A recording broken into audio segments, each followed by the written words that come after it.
Ainda me mostravam o quarto reformado quando a campainha tocou. A voz da minha mãe era doce como açúcar.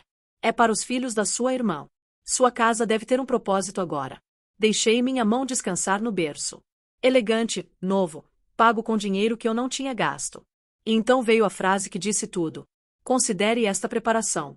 Você será a babá deles. De graça, é claro. Não vacilei. Não discuti. Apenas sorri. Eu entendo. 1 hora depois, sirenes soaram lá fora. Meus pais empalideceram quando a polícia entrou. A voz do meu pai falhou. Porque a polícia está aqui.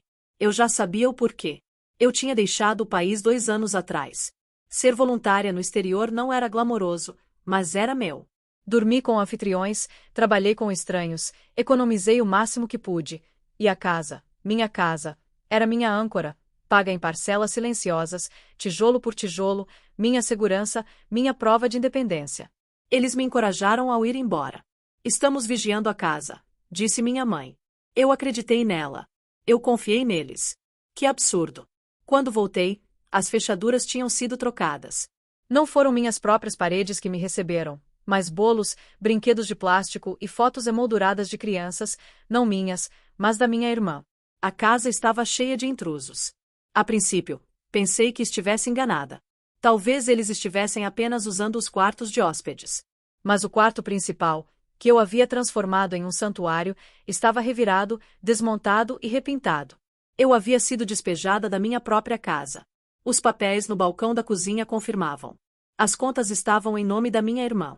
As entregas eram assinadas com a mão da minha mãe.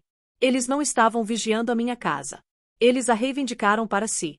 Naquela noite, enquanto dormiam sob o meu teto, sentei-me em silêncio na varanda e reli minha escritura. Meu nome ainda estava nela. Era tudo o que importava. Eu queria gritar, quebrar coisas, exigir respostas. Em vez disso, respirei. Raiva era barulho. Vingança exigia silêncio. Eles confundiram minha ausência com fraqueza. Acharam que eu aceitaria o papel que me haviam designado. Cuidadora não remunerada, irmã invisível, empregada com roupas de família. Eles não conheciam a pessoa que passará anos atendendo pacientes em clínicas estrangeiras onde os suprimentos eram escassos e esperar significava sobrevivência. Eu podia esperar. Eu podia planejar. Meu primeiro telefonema não foi para eles. Foi para o meu advogado. Ele me ajudou a concluir a compra da casa, e sua memória era tão afiada quanto a minha. Envie-me cópias de tudo, disse ele. E não se mude ainda. O segundo telefonema foi para o banco. Minhas contas, intocadas no exterior, confirmavam minha reivindicação. Eu havia financiado cada reparo, cada tijolo. Suas reformas repentinas eram intrusões na minha propriedade.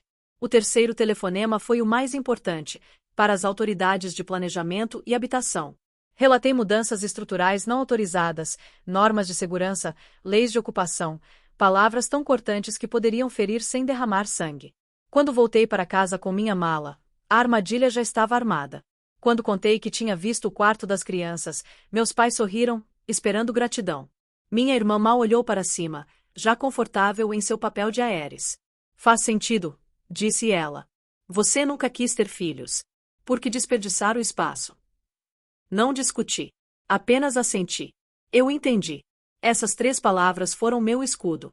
Eles estavam confundindo consentimento com rendição. E enquanto comemoravam seu triunfo, meu telefone vibrou com notícias. Inspetores haviam sido escalados, autoridades haviam sido notificadas. O advogado estava preparando ordens de restrição. 1 hora depois, bateram à porta. Não educadas, firmes, autoritárias. As autoridades intervieram. Seus olhos examinaram o berço, os brinquedos, as paredes desgastadas. Papéis trocaram de mãos. Os rostos dos meus pais empalideceram. Minha irmã gaguejou. A voz do meu pai tremeu. Isso devia ser um engano. A resposta do policial foi curta. Senhora, senhor, você está ocupando uma propriedade que não é sua por direito. Você deve desocupar a casa imediatamente. Minha mãe se virou para mim, com os olhos arregalados e a voz esganiçada. Você ligou para eles. Olhei para ela com uma calma que eu não conseguia compreender. Esta é a minha casa. Você esqueceu. A gritaria começou. Acusações, lágrimas, barganhas. Meu pai insistiu que era pela família. Minha irmã exigiu que eu fosse razoável. Minha mãe gritou e disse que eu tinha sido traída. Mas a traição já tinha acontecido. Não está à noite. Meses atrás. Quando assinaram formulários na minha ausência, quando pintaram minhas paredes, quando me consideraram não filha deles, mas sim trabalho não remunerado, eu os deixei gritar. Os agentes se mantiveram firmes. Um por um, suas vozes foram sumindo conforme a realidade se impunha. Desta vez, eles não podiam infringir a lei.